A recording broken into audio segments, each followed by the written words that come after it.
Dear friends, welcome back in this series of lectures on pharmaceutical chemistry. In today's lecture, we are going to see classification of drugs. So myself, Dr. S.D. Patil, welcomes you on this occasion of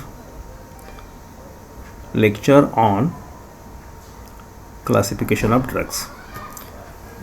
So in earlier lecture we have seen the concept of drugs. The drugs are classified by different methods, by different approaches. So out of these, the major approaches are chemotherapeutic action, based upon chemotherapeutic action, chemical structure, mode of action, and site of action. According to the widely accepted classification, it is based upon chemotherapeutic action. So by this approach there are two major classes. One is called as functional drugs and other is called as chemotherapeutics or chemotherapeutic drugs. So today we are going to see the classification which is called as functional classification, or the class is called as functional drugs. These drugs modulate, that means stimulate or depress various physiological functions of the body. So what are the physiological functions? The functions are circulation, respiration, thermoregulation, etc. So these functions are modulated by functional drugs. We are going to see the various classes in this approach. The first class is CNS drugs. So CNS represents central nervous system related drugs. These drugs are either stimulants or depressants. A type of drug that increases the levels of certain chemicals in the brain and increases alertness, attention, energy and physical activity are called as CNS stimulants. So CNS stimulants also raise blood pressure and increase heart rate and breathing rate also. They are used to treat depression, attention deficit hyperactivity disorder. So ADHD it is called as a disorder in which a person has problems paying attention, controlling actions and remaining still or quiet. And narcolepsy, that is the sleep disorder. Okay. So also called as central nervous system stimulants. These drugs are also called as central nervous system stimulants. These improve psychotic state of the patient. Here are some examples. Caffeine is one of the examples of stimulant. A stimulant present in tea, coffee, cola beverages. It is analgesic in analgesic drugs and agents used for increasing alertness. It is also used to prevent and treat pulmonary complications of premature birth. So the common example is caffeine. The source of caffeine it is there, that is tea, coffee and Coca-Cola. Okay. So other example is theobromine. So this is the second example of CNS stimulant. Theobromine, formerly known as xanthiose, is a bitter alkaloid of the coca plant with the chemical formula C7H8N4O2. It is found in chocolate as well as in a number of other foods including the leaves of tea plant and kola nut. So CNS stimulants examples, we have seen two examples, one is caffeine and theobromine. Then the second category of CNS drugs is CNS depressants. Central nervous system depressants are the medicines that include sedatives, tranquilizers and hypnotics. These drugs can slow down activity, making them useful for treating anxiety, panic, acute stress reactions and sleep disorders. The first subtype is tranquilizer. A tranquilizer refers to a drug which is designed for the treatment of anxiety, fear, tension, agitation, and disturbances of the mind, especially to reduce state of anxiety and tension. So this is the basic drug in CNS triad.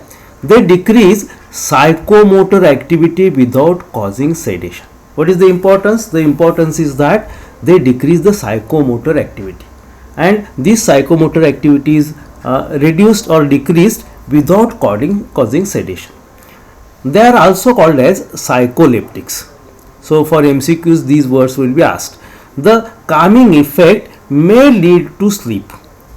It is not essentially a sleep inducing drug, but the calming effect may lead to sleep. They improve mood and behavior of the patient. Examples of tranquilizers are chloropromazine and propazine. So these are the nitrogenous compounds and both are synthetic in nature. So chloropromazine is there and the other is propazine. Then next subclass is sedatives. Sedatives slow down your brain activity. They are typically used to make you feel more relaxed. They reduce restlessness and emotional tension without producing sleep. The example is Luminal. The other name for the same compound is phenobarbital, phenobarbitone or phenobarb. The general structure is given in this case. So this is the example for sedative. The next subclass is hypnotics. So hypnotic is the word derived from Greek origin. In Greek, hypnos means sleep or soporific drugs, commonly known as sleeping pills, are a class of psychoactive drugs whose primary function is to induce sleep and for the treatment of insomnia, that is sleeplessness, or for the surgical anesthesia. This group is related to sedatives. So the higher dose of sedative becomes hypnotic. The example is Veronal. The structure is given in the slide. Next subclass is anticonvulsant. So tranquilizer, sedative, hypnotics, and next subtype is anticonvulsants. Anticonvulsants are a diverse group of pharmacological agents used in the treatment of epileptic fits. Anticonvulsants are also increasingly being used in the treatment of bipolar disorder or borderline personality disorder, since many seem to act as mood stabilizers and for the treatment of neuropathic pain. So carbamazepine is the example. Then comes the term of anesthetics.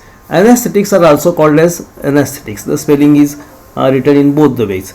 They produce local or general loss of sensation, including pain. So anesthetics achieve this effect by acting on the brain or peripheral nervous system to suppress responses to sensory stimulation. The unresponsive state thus induced is called as anesthesia. So these anesthetics are of two types. One is called as general anesthetic. The idea of general anesthetics is that general anesthetics induce anesthesia throughout the body and can be administered either by inhalation or by direct injection into the bloodstream. So the commonly used anesthetics, general anesthetics are diethyl ether, chloroform, etc. So during major surgical operations, general anesthesia is given, and that way it is administered under the supervision of expert medical practitioner. Okay. Then next subtype is local anesthetic.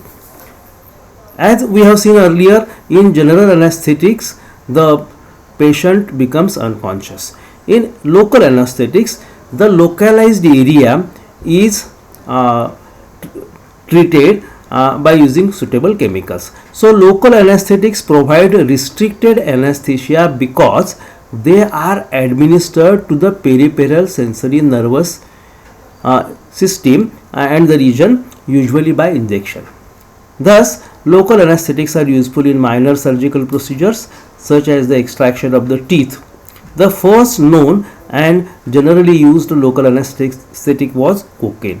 Nowadays various local anesthetics are available. These are the two general structures. These are the structures in which there is a amide configuration and amine configuration. So amines and amide derivatives are used as local anesthetics. Then analgesics. Actually up to anesthetics, these are related to CNS drugs.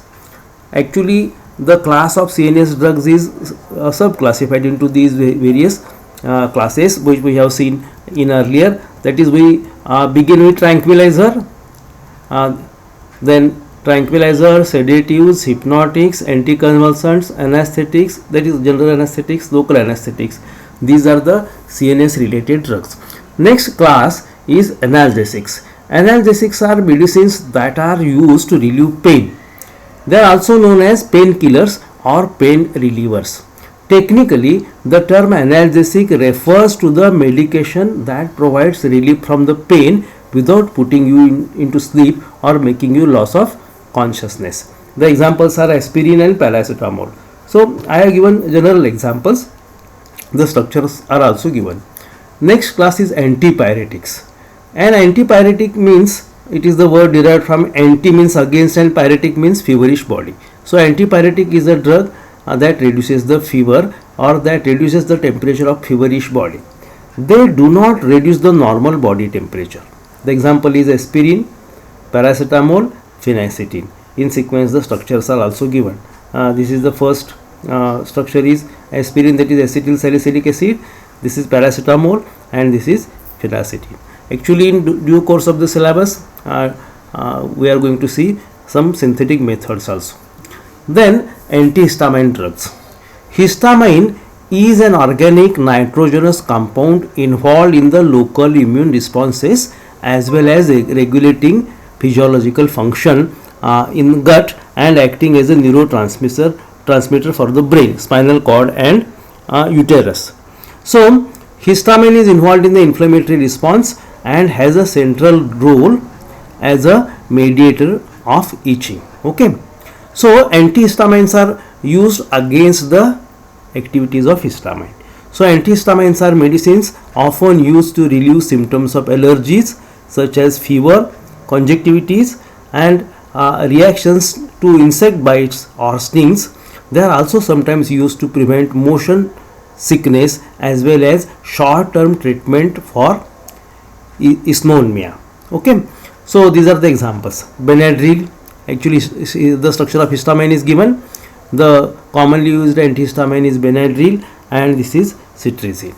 So these are the two examples. Then anti-diabetic drugs.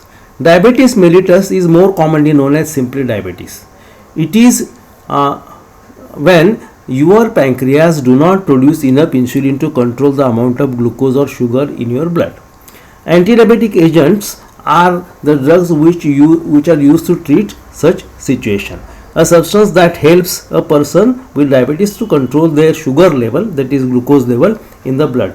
Biagonidine, that is metformin, and sulfonylureas are the two commonly used classes of the anti-diabetic drugs. Then anti-inflammatory drugs. Inflammation is a part of body's natural healing system. It helps to fight injury and infection. An inflammatory response can also occur when the immune system goes into action without an injury or infection to fight. Anti-inflammatory drugs are the members of drugs that reduce the pain, decrease the fever, prevents blood clots and decrease inflammation. Then last class is cardiac drugs. A wide range of medications that are used to treat various cardiac conditions. These are called as cardiac drugs. There are several subtypes: anticoagulants, antiplatelet agent, dual antiplatelet therapy agents, then ACE inhibitors, then angiotensins receptor blockers, then beta blockers, calcium channel blockers and cholesterol lowering medications. So in brief, these are the various functional drugs which are used in our day-to-day life, and these are the classes based upon their functional role, functional form. So friends, please go through these various classes and get your ideas clarified as functional drug. During our next lecture, we will start with the other class by using our routine schedule. So till then, let us stop here. Thank you.